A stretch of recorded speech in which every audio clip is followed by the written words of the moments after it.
So, good morning, students. Today, we will be starting with the next concept called as Java runtime environment. Before going with this slide, we shall see yesterday we have been defined with what actually meant by JDK and what are the different tools you are going to use in a JDK. Then we came across with some importance of JVM and what is meant by JVM, its specification, implementation, and runtime instance. Then afterwards, we have been worked or we have been saw or learnt the performance of the operations given by or done by the JVM, that is loads the code, verifies the code, executes the code, provides runtime environment, and then afterwards JVM provides the particular memory management area, then class file format, register set, garbage collected heap, and checking with the factory error reportings. So today we'll be going, after then we are going to go for JVM architecture, that is how actually the JVM is going to work and its explanation. Then moving to the next one today, a very important concept called as Java runtime environment, wherein which it bridges the gap between the OS and the application software, acting as a layer that runs on a top of the OS and smooths over any bumps in service by providing additional resources specific to the Java. What the work of JRE is? It is going to make a bridging between OS and application software. OS is nothing but your Windows and application software is nothing but your Java. It is going to stand or it is going to make a bridge in between the OS as well as Java. And afterwards, it is going to run the OS in a very smooth way. If any error comes, then ultimately it is going to report via application software from the OS to the user, and as well as if any errors are there, a specific resources will be given to them through the Java. In other words, it abstracts the operating system it's running on, whatever that is, and makes it into a smooth consistent platform on which to run a Java applications. Small example or a, what you can say, how actually it is going to execute or communicate with the Java programs. So you're going to have within a square box or rounded square box. Within that one, he has been written class loader and bytecode verification. Class loader means your program dot class file, and whatever it is converted to the bytecode, those all the things will be verified through the class libraries. Class libraries means header files or import files we can call. You'll be having with AWT, net, IO operations, and etc. AWT stands for Abstract Window Toolkit, which is used to develop an applications through the different types of tools present within the AWT. Then net means it is going to work on a networking basis, internet providing or making the Java programs to be executed through the internet.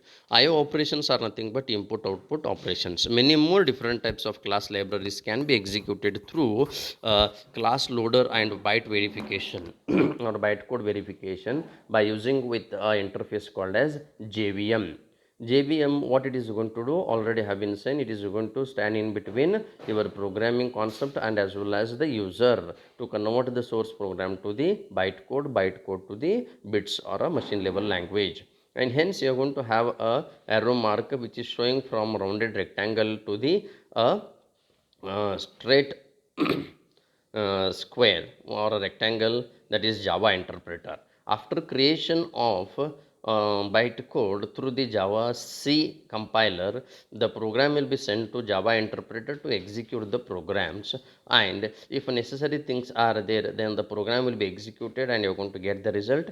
Unnecessary things will be stored within the another rectangle called as garbage collection, and if there is any another concept of executing with the threads, it will be executed through the threading programming or threading aspect, and many more things can be executed through ETS or etc.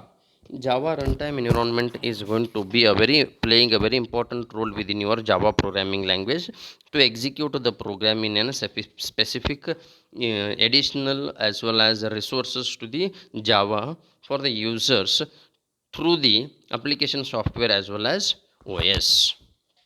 Then moving with the same statements here. So JRE therefore is an essential piece of software designed specifically to run Java software on any operating system by providing the information it needs to do so. The three components of JRE work together within the environment to successfully run a Java application, as already I have seen in the diagram. The Java class libraries contain the collection of pre-written code to be called whenever it is needed. First one a component is Java class libraries, where already some of the concepts are written, just you are going to drag them and to be executed within your programming language. We can call them as class libraries. Then moving with the next one, the class loader connects the class libraries with the JVM and loads them into the JVM are called for when the program is running. Class loader is a specific concept where whenever there is a need of your class file to be executed with your java file, at that position it is going to bring those all the necessary information within a JVM concept or JVM tool, and it is going to execute at the time of running the program, and JVM executes the code in the application. In this way, Java programs can run on almost any OS without the need for additional resources or a modification. As I already said, that Java is an one very needful one, because as compared to your C++ or another programming language, if you are going to execute any C program in one PC, it is going to make an it can execute with modifications, where comparing to your Java, it is Java can be executed anywhere without having any modifications. It acts as a kind of a translator and facilitator between the Java program and the operating system. JRE is going to become what? Translator. Translator means conversion of one specific information to the other specific information, and a Java program with the operating system, so we can say. On the most important function of JRE is provided by the JVM, automatic memory management. When as I said, that garbage collection is an very important in what you can say tool or component which is used within a JVM to associate or reallocate the memory automatically whenever there is a need of storage spaces. Before Java, the programmer had to manage all program memory. The JVM, however, identifies unused memory and eliminates it automatically in a continuous process known as garbage collection. So the programmer is freed up to work on the other things. Means in another programming languages, where you need to do, you should have to create a memory space for the variables, but there is no any case to create any memory space for the user within a Java, because garbage collection is going to do each and every work, where user can concentrate on the other things for computing purpose, comparison purpose, or any another things of information can be done. So for that sake, Java is going to be a very important programming concept with the components or tools called as JRE and JVM. In detail, the JRE consists of various components. These are listed below. JRE is going to be accessed with Java Web Start and Java Plugin User Interface Toolkit, which includes AWT Abstract Window Toolkit, Swings, Image Input and Output, Accessibility, Drag and Drop, etc. Other different base libraries including input and output, extension mechanisms, beans, JMX, JNI, and networking, override mechanism, etc. Language, lang and util based libraries, which include lang and util management, versioning, collections, etc. Integration libraries, which includes interface definition language, that is IDL, Java database connectivity, that is JDBC, and Java naming and directory interface, that is JNDI, and remote method invocations. So these are the different types of components which are used within the JRE to execute your program with very safely and very consistently and very specifically. Then we'll be moving with the next one. So this is all about your JRE concept. If you are going to have any doubts, you can ask me. Then we'll be going with the next statement, a very important part of your programming language, that is to know the basic structure of a Java program. After completion of this one, I will end the class. Then we will go for another concepts in next days or next time. So basic structure of C you have seen. It is going to have with first comment line will be there, comment line. Then afterwards you are going to have header files. Then afterwards preprocessor statements you can call, global declarations you will be having. Then moving with the next one, void main statement, opening brace, local declarations.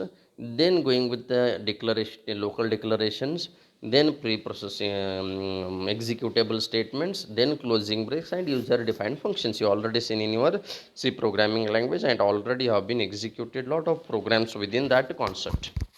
So like that way, same process here also you're going to have, but in a different way. That is a structure of a Java program which will be containing with 5 different types of sections. One is a documentation suggested. If you want, you can write, otherwise no. That is nothing but called as a comment line.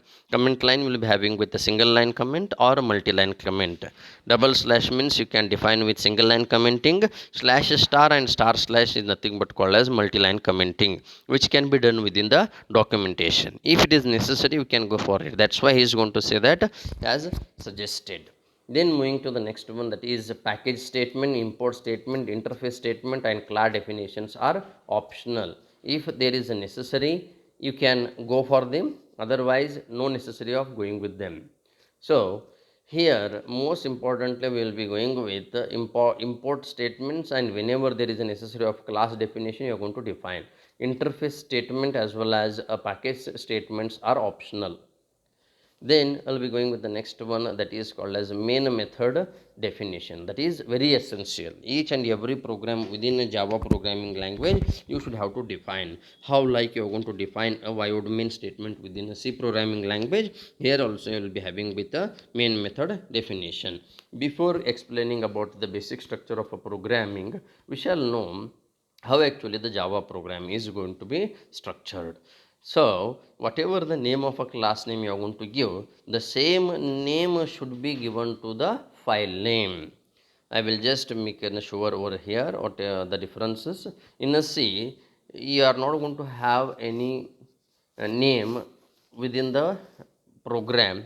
Just you are going to save the program with any name or specific name what the program you are executing. But there is a necessary thing over there within a Java. Whatever the main method class name you are going to give, the same name should be given to the class name or a file name. Then only our programs will be compiled and executed very specifically. So once again I am going to say here, that is a documentation section is suggested, package statement, import statement, interface statement and class definitions wherever there is necessary you can use, otherwise they will be optional.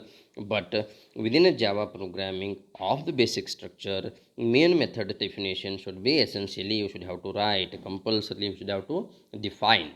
Then we will go with explanation on them.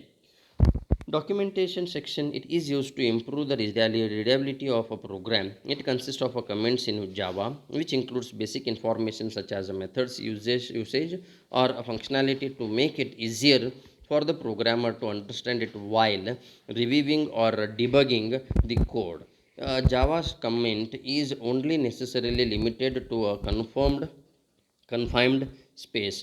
It can appear anywhere in the code. What he is going to say here, whatever the programming concept you are written, to understand the statements within the programming, either executable statements or declaration statements or comparatable statements or whatever the logical things you are going to use, to understand those all the things you are going to write the description of that statement, we can call them as a documentation section. Hence that documentation section can be written anywhere with the specific keys. There are 3 different types of the compiler ignores these comments during the time of execution and is solely meant for improving the readability of the Java program. Hence, documentation section is to understand, to know what you are doing. There is no necessary that a compiler should have to execute them. So for that, say compiler is going to ignore the comments. There are three different types of comments you are going to have. They are single line comment, multi-line comment, and in Java you are going to have a documentation comment. So if you are going to use the double slash means it is called as a single line comment. If you are going to use slash star and ending with star slash means it is nothing but called as a multi-line comment. And documentation comment is a part of a Java programming language which is going to have with slash double star and star slash. So these are the three different types of documentation section you are going to have. One is the single line comment with the double slash, and star slash star slash star and star slash used for defining the multi-line comment, and star slash double star as well as star slash you will be defining with the documentation comment. This is all about your documentation section. Then we shall go for the package statement. In detail you are going to learn in the next coming classes. Just to understand what actually meant by the packages, you will be knowing now. There is a provision in a Java that allows you to declare your classes in a collection called as packages. How the header files you are going to look after in the C programming language, stdio.h, conio.h, no, like that way here also you can create the header files. Those all nothing but called as packages within the Java. Hence, in your C programming language, there is no any provision to provide or create the header files. But here within this Java programming language, you can create the package sections or package statements.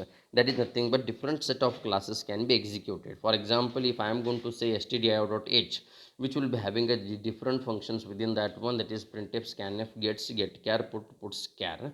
Different types of functions will be there. Through one header file you are going to execute. Like that way here you are going to define one class name. Through that one class name you are going to have a different set of classes within that one, or you can create the object which can be executed within the programming language.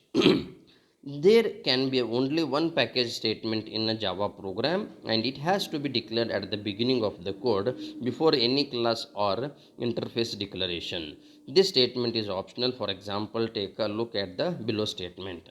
Package student example has been given, and what he is going to say, the Java program, before starting with your main method class or a class definition, you should have to define at the topmost level of your programming or startup of your programming, which will be used within the programming language or within the your program. This statement declares that all the classes and interfaces defined in this source file are a part of the student package, and only one package can be declared in the source file. So what it is going to say here, if you have created a package means only one name should be defined, and within that one you can define with a minimum number of classes as well as objects. That is nothing but called as a package. In a simple way I can tell you, package is a collection of classes, different same different types of or connectivity classes within the package. Then we can go for import statements. Import statements are nothing but called as your header files. How you are going to use the header files for executing your program within a C programming? Here we are going to call them as an import statements, and the same definition you're going to have here. There is no any difference definition you're going to have. Many predefined classes are stored in the packages in a Java. An import statement is used to refer to the classes stored in the other packages. An import statement is always written after the package statement, but it has to be before any class declaration. So before after the package statement you should have to define the import class. Then afterwards, before the class definition or a main method class, you should have to define the class name. So we can call an import statements. Those all the things will be defined or used within your Java programming language. We can import a specific Java or classes in an import statement. Take a look at the example to understand how import statements are there. For example, java dot import java.util.date. This is going to inherit the information of date class. import java.applet. This is going to access the different Java applet packages. Then other things we will discuss in the next class. Thank you.